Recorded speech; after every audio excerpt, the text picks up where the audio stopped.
ಎಲ್ರಿಗೂ ನಮಸ್ತೆ. ನಾನೀಗ ವಿಡಿಯೋ ಮಾಡ್ತಿರೋ ಉದ್ದೇಶ ಏನಂತಂದರೆ, ಸುಮಾರು ಜನ ಕಮೆಂಟು ಮತ್ತು ಮೆಸೇಜ್ ಹಾಕ್ತಿದ್ರಿ. ಸೊ ಇನ್ನೇನು ಕೋರ್ಟಲ್ಲಿ ಒಂದು ಜಡ್ಜ್ಮೆಂಟ್ ಅಂತ ಆಗುತ್ತೆ ಮತ್ತು ನೋಟಿಫಿಕೇಷನ್ಸ್ ಕೂಡ ಆಗುತ್ತೆ. 2020ರಲ್ಲಿ 100% ನೋಟಿಫಿಕೇಷನ್ಸ್ ಆಗೇ ಆಗುತ್ತೆ.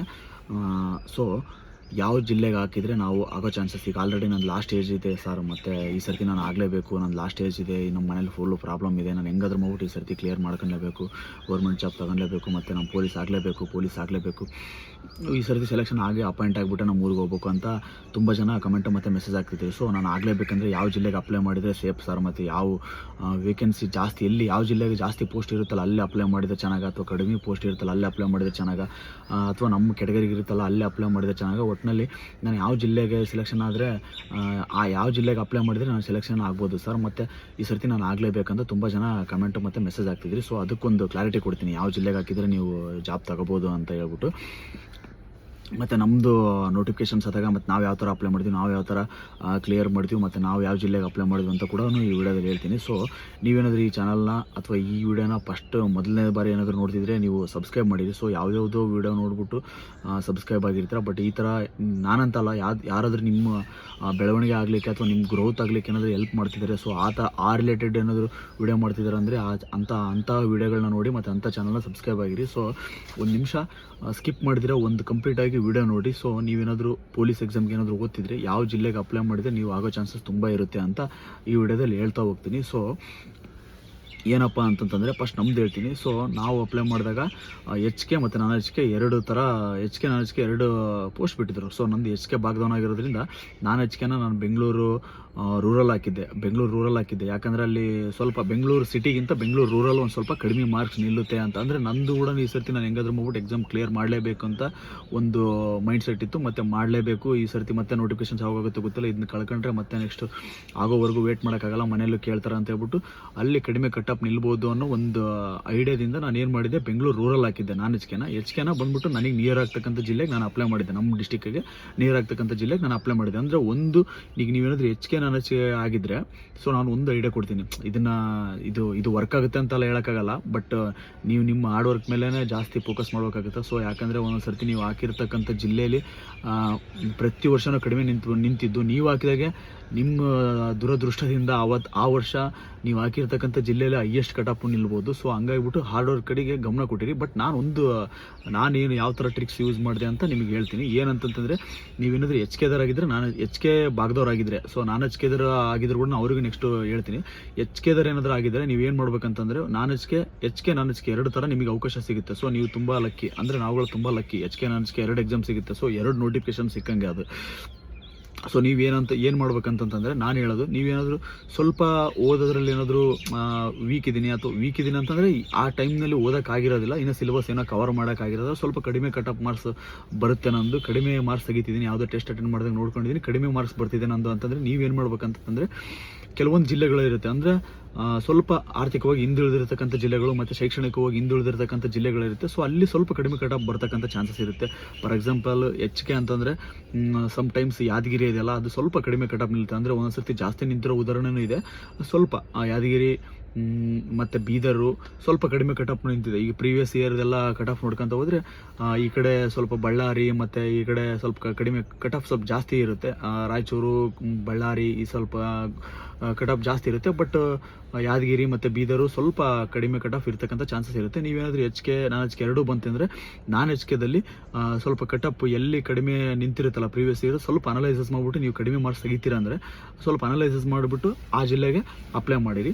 ಮತ್ತು ಇನ್ನೊಂದೇನಾದರೂ ನೀವು ಸ್ವಲ್ಪ ಜಾಸ್ತಿ ಓದಿದ್ದೀನಿ ಬಟ್ ಡೌಟ್ ಇದೆ ಅಂದ್ಕೊಂಡಿದ್ರೆ, ನಾನ್ HK ಪೋಸ್ಟ್ನ ನೀವೇನು ಮಾಡ್ಬೇಕಂತಂದರೆ, ನಿಮ್ದು ಸ್ವಲ್ಪ ಕಡಿಮೆ ಕಟ್ ಆಫ್ ಎಲ್ಲಿ ನಿಲ್ಲುತ್ತಲ್ಲ ಅಲ್ಲಿ ಅಪ್ಲೈ ಮಾಡಿರಿ. ಈ ದೂರ ಆದರೂ ಪರವಾಗಿಲ್ಲ. ಬಟ್ ಇನ್ನೊಂದು HKದು ಏನಿರುತ್ತಲ್ಲ, ನೀವು ಚೆನ್ನಾಗಿ ಓದಿದ್ರೆ ನಿಮಗೆ ಹತ್ರ ಆಗ್ತಕ್ಕಂಥ ಜಿಲ್ಲೆಗಳಿಗೆ ಹಾಕೊಂಡ್ರೆ ನಿಮಗೆ ತುಂಬ ಅನುಕೂಲಗಳಾಗುತ್ತೆ. ಯಾಕಂದರೆ ನಿಮ್ಮ ಫ್ಯಾಮಿಲಿ ಸಿಗುತ್ತೆ, ಮತ್ತು ಊರಿಗೆಲ್ಲ ಹೋಗ್ಬಿಟ್ಟು ಬರ್ತಕ್ಕಂಥ ಚಾನ್ಸಸ್ ತುಂಬ ಸಿಗುತ್ತೆ. ಯಾಕಂದರೆ ಬೇಗ ಟ್ರಾನ್ಸ್ಫರ್ ಸಿಗಲ್ಲ. ಹಂಗಾಗಿ ನೀವು ಹತ್ರ ಹಾಕ್ಕೊಂಡ್ರೆ ಸ್ವಲ್ಪ ಚೆನ್ನಾಗಾಗುತ್ತೆ. ಇದನ್ನು CPC ಮತ್ತು DR CR ಎಲ್ಲದಕ್ಕೂ ಅಪ್ಲೈ ಆಗುತ್ತೆ. ಇದು CPC CR DR ಮತ್ತು KSRP ಬಂದ್ಬಿಟ್ರೆ ಜಿಲ್ಲೆಗೆ ಹಾಕಕ್ಕೆ ಬರಲ್ಲ, ಬೆಟಾಲಿಯನ್ ಇರುತ್ತೆ. ಸೊ ಹಂಗಾಗಿ ಬೆಟಾಲಿಯನ್ಗೆ ಹಾಕೋದು, ಅದನ್ನು ಕೂಡ ಹೇಳ್ತೀನಿ. ಸೊ ಈ ಥರ ಅಂದರೆ ಯಾವ್ಯಾವುದು ಕಡಿಮೆ ಕಟಾಪು ನಿಲ್ಬೋದು ಅಂತಂದರೆ, ಸುಮ್ಮನೆ ಒಂದು ಎಕ್ಸಾಂಪಲ್ಲು ಯಾವುದಂದರೆ, ಬೆಂಗಳೂರು ಡಿಸ್ಟಿಕ್ಕು ಸ್ವಲ್ಪ ಕಡಿಮೆ ಮಾರ್ಕ್ಸ್ ಕಟಾಪ್ ನಿಲ್ಲುತ್ತೆ. ಮತ್ತು KGF ಅದು ಒಂದೊಂದು ಸರ್ತಿ ತುಂಬ ಅಂದರೆ ತುಂಬ ಕಟಾಪ್ ನಿಲ್ಲುತ್ತೆ. ಬಟ್ ಒಂದು ಸರ್ತಿ ಜಾಸ್ತಿನೂ ನಿಲ್ಲುತ್ತೆ. ಬೆಂಗಳೂರು ಡಿಸ್ಟಿಕ್ಕು, KGF ಮತ್ತು ಕೆಲವೊಂದು ಕೊಡಗು ತುಂಬ ಕಡಿಮೆ ಕಟಾಪ್ ನಿಲ್ತಕ್ಕಂಥ ಜಿಲ್ಲೆಗಳು ಒಂದೊಂದು ಸರ್ತಿ ಜಾಸ್ತಿ ನಿಂತಿರುತ್ತೆ. ಬಟ್ ಅದನ್ನೆಲ್ಲ ಹೇಳ್ತಿರೋದು ನಾನು. ಮೋಸ್ಟ್ ಆಫ್ ಟೈಮು ಕಡಿಮೆ ಕಟಾಪ್ ನಿಲ್ತಿರತಕ್ಕಂಥದ್ದು ಯಾವುದಂದ್ರೆ ಬೆಂಗಳೂರು ಡಿಸ್ಟಿಕ್ಕು, ಮತ್ತು ಬೆಂಗಳೂರು ಸಿಟಿ ಅಲ್ಲ, ಬೆಂಗಳೂರು ಡಿಸ್ಟಿಕ್ಕು, ಮತ್ತು ಕೊಡಗು ಒಂದು, ಮತ್ತು KGF ಒಂದು. ಸೊ ಇವು ಒಂದು ಸ್ವಲ್ಪ ಕಡಿಮೆ ಕಟಾಪ್ ನಿಲ್ಲುತ್ತೆ. ಪ್ರೀವಿಯಸ್ ಇಯರ್ ನೋಡ್ತಾ ಹೋದರೆ ಒಂದೊಂದು ವರ್ಷ ಜಾಸ್ತಿನೂ ಕಟಾಪ್ ನಿಂತಿದೆ. ಅಂದರೆ ಎಲ್ಲ ಕಡಿಮೆ ನಿಲ್ತದೆ ಅಂತ ಹೇಳ್ಬಿಟ್ಟು ಸುಮಾರು ಅಪ್ಲಿಕೇಶನ್ಸ್ ಅಲ್ಲೇ ಹಾಕಿರ್ತಾರೆ. ಸೊ ಅವಾಗ ಜಾಸ್ತಿ ಕಟಾಪ್ ನಿಲ್ಲುತ್ತೆ. ಸೊ ಹಂಗಾಗಿ ಅವನ್ನ ಸ್ವಲ್ಪ ಗಮನದಲ್ಲಿ ಇಟ್ಕೊಳ್ಳಿ. ಅವು ಸ್ವಲ್ಪ ಕಡಿಮೆ ಕಟಾಪ್ ನಿಲ್ತಕ್ಕಂಥ ಜಿಲ್ಲೆಗಳಾಗಿರ್ತವೆ.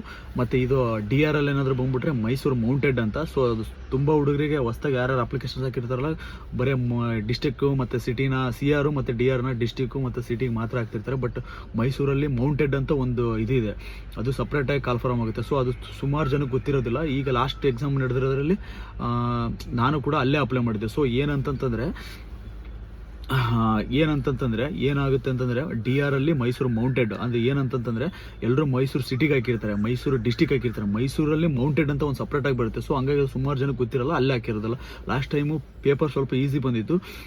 ಆಲ್ಮೋಸ್ಟ್ ಎಲ್ಲ ಕಡೆಗೂ ಒಂದು 18 ಇಯರ್ ಏನಾದರೂ ಕಟಪ್ ನಿಂತಿದ್ರೆ, ಬಟ್ ಅಲ್ಲಿ ಮಾತ್ರ ನಿಂತಿದ್ದು 69, 65 ಈ ಥರ ಎಲ್ಲ ಕಟಪ್ ನಿಂತಿದೆ. ಅಂದರೆ ಒಂದು 15 ಮಾರ್ಕ್ಸ್ 20 ಮಾರ್ಕ್ಸ್ ವೇರಿಯೇಷನ್ ಆಗುವಷ್ಟು ಕಡಿಮೆ ಮಾರ್ಕ್ಸ್ ನಿಂತಿತ್ತು. ಸೊ ಹಂಗಾಗಿಬಿಟ್ಟು ನೀವು ಈ ಸರ್ತಿ ಏನಾದರೂ ಅಪ್ಲಿಕೇಶನ್ ಹಾಕಬೇಕಾದ್ರೆ 100% ನಾವು ತಗೊಳ್ಳೇಬೇಕಂತ ಏನಾದ್ರು ಅನ್ಕೊಂಡಿದ್ರೆ, ಸ್ವಲ್ಪ ಹಾಕ್ಬೇಕಾದ್ರೆ ಸ್ವಲ್ಪ ಗಮನ ಇಟ್ಟು ಹಾಕಿ 100% ಈ ಥರ ಜಿಲ್ಲೆಗಳನ್ನು ಇದನ್ನು ಸಬ್ಸ್ಕ್ರೈಬ್ ಆಗಿರಿ ಮತ್ತು ಫಾಲೋ ಮಾಡಿರಿ. ನಾನು ಅಕಸ್ಮಾತ್ ಅಪ್ಲಿಕೇಶನ್ಸ್ ಬಿಟ್ಟಾಗ ಯಾವ ಥರ ಅಪ್ಲಿಕೇಶನ್ಸ್ ಹಾಕೋದು ಮತ್ತು ಕೆಲವೊಂದು ಡಿಸ್ಟಿಕ್ ಬಗ್ಗೆ ನಿಮ್ಮ ಜೊತೆನೇ ಒಂಥರ ಮಾತಾಡ್ಬಿಟ್ಟು ಸ್ವಲ್ಪ ಒಟ್ಟು ಯಾರ್ಯಾರು ಒಂದು ಸ್ವಲ್ಪ ವೀಕ್ ಇದ್ದಾರೆ ಅವ್ರನ್ನ ಸೆಲೆಕ್ಷನ್ ಮಾಡಿಸೋದ್ರ ಕಡೆ ಸ್ವಲ್ಪ ಆಸಕ್ತಿ ತೋರಿಸ್ಬೇಕಂತ ಅಂದ್ಕೊಂಡಿದ್ದೀನಿ. ಸೊ ಹಂಗಾಗ್ಬಿಟ್ಟು ಈ ಸರ್ತಿ 2020ರಲ್ಲಿ ಹೆಂಗಾದ್ರೂ ಮಾಡ್ಬಿಟ್ಟು ನಿಮ್ಮನ್ನು ಒಂದು ಜಾಬ್ಗೆ ಸೇರಿಸ್ಬೇಕು, ಅಥವಾ ನನಗೆ ಎಷ್ಟು ಆಗುತ್ತೆ ಅಷ್ಟು ನಾನು ಇದು ಮಾಡಿಬಿಟ್ಟು ಕಳಿಸ್ಬೇಕನ್ನೋದು ನನ್ನ ಉದ್ದೇಶ. ಸೊ ಅದಕ್ಕೋಸ್ಕರ ಈ ವಿಡಿಯೋ ಮಾಡ್ತಿದ್ದೀನಿ. 100% ಈಗ ಹೇಳಿದೆಲ್ಲ ಈ ಜಿಲ್ಲೆಗಳನ್ನು ಸ್ವಲ್ಪ ಗಮನದಲ್ಲಿ ಇಟ್ಕೊಂಡು ಹಾಕಿ. ಮತ್ತು ಇದೇ ಥರ ನಾನು ಮುಂದೆ ಅಪ್ಡೇಟ್ಸ್ನ ಕೊಡ್ತಿರ್ತೀನಿ, ನೋಟಿಫಿಕೇಷನ್ಸ್ ಬಗ್ಗೆ, ಜಾಬ್ ಬಗ್ಗೆ ನನಗೆ ಗೊತ್ತಿರೋಷ್ಟು ಮಾಹಿತಿನ ಕೊಡ್ತಿರ್ತೀನಿ. ನಿಮ್ಗೆ ಏನಾದರೂ ಇಷ್ಟ ಆಗಿದರೆ ವೀಡಿಯೋಸ್ನ ನೋಡ್ತೀರಿ, ಮತ್ತು ಯಾರಾದರೂ ಯೂಸ್ ಆಗ್ತಕ್ಕಂಥವ್ರಿಗೆ ಓದ್ತಿರ್ತಕ್ಕಂಥವ್ರಿಗೆ ಶೇರ್ ಮಾಡಿರಿ. ಅದರ್ವೈಸ್ ಮತ್ತೇನಾದರೂ ನೆಗೆಟಿವ್ ಕಮೆಂಟ್ ಹಾಕಿದ್ರೆ ಹಾಕ್ತೀರಿ. ಸೊ ನೀವು ನೆಗೆಟಿವ್ ಕಮೆಂಟ್ ಹಾಕಿದಷ್ಟು ನನಗೆ ವೀಡಿಯೋ ಮಾಡಲಿಕ್ಕೆ ಒಂಥರ ಸ್ಪಿರಿಟ್ ಬಂದಾಗ ಆಗ್ತಿರ್ತೈತಿ. ಸೊ ನಾನು ಅಷ್ಟೊಂದೇನು ಕಮೆಂಟ್ಸ್ ನೋಡ್ತಿರಲ್ಲ, ಬಟ್ ನೀವು ಮಾಡೋದನ್ನ ನನಗೆ ಒಂಥರ ಸ್ಪಿರಿಟ್ ಬಂದಾಗ ಆಗ್ತಿರ್ತೈತಿ, ಹಾಕ್ತೀರಿ. ನನಗೆ ಗೊತ್ತಿರೋರು ಸುಮಾರು ಜನ ನೆಗೆಟಿವ್ ಕಮೆಂಟ್ಸ್ ಹಾಕ್ತಿರ್ತಾರೆ, ಬಟ್ ನನಗೆ ಆಗ್ತಂಗೆಲ್ಲ ಓಹೋ ಹಾಕ್ತಿದ್ದಾರೆ, ಓಹೋ ಅಂದ್ರೆ ಅವ್ರು ನೆಗೆಟಿವ್, ನನಗೆ ಗೊತ್ತಿರೋರು ನೆಗೆಟಿವ್ ಕಮೆಂಟ್ ಹಾಕ್ತಿದ್ದಾರೆ ಅಂದರೆ ನನಗೊಂದು ಅರ್ಥ ಆಗ್ತಿರ್ತೈತಿ. ಸೊ ಅವರು ಒಳಗಡೆ ಎಷ್ಟು ಒಂಥರ ಬರ್ನಲ್ಲಿ ಹಚ್ಕೊಳೋ ಥರ ಪ್ರಾಬ್ಲಮ್ ಎಷ್ಟು ಆಗ್ತಿರ್ಬೇಡ ಅಂತ. ಸೊ ಹಂಗಾಗಿ ನೆಗೆಟಿವ್ ಕಮೆಂಟ್ ಹಾಕ್ತೀರಿ, ಒಂಥರ ಸ್ಪಿರಿಟ್ ಸಿಕ್ಕಂಗೆ ಆಗ್ತಿರ್ತೈತಿ. ಎಲ್ರಿಗೂ ವಿಡಿಯೋ ನೋಡೋದಕ್ಕೆ ಧನ್ಯವಾದಗಳು. ಇದೇ ಥರ ಅಪ್ಡೇಟ್ಸ್ನ ಮತ್ತೆ ಮುಂದಿನ ವೀಡಿಯೋದಲ್ಲಿ ಆದರೂ ಕೊಡ್ತಿರ್ತೀನಿ. Thank you so much for this watching. Bye.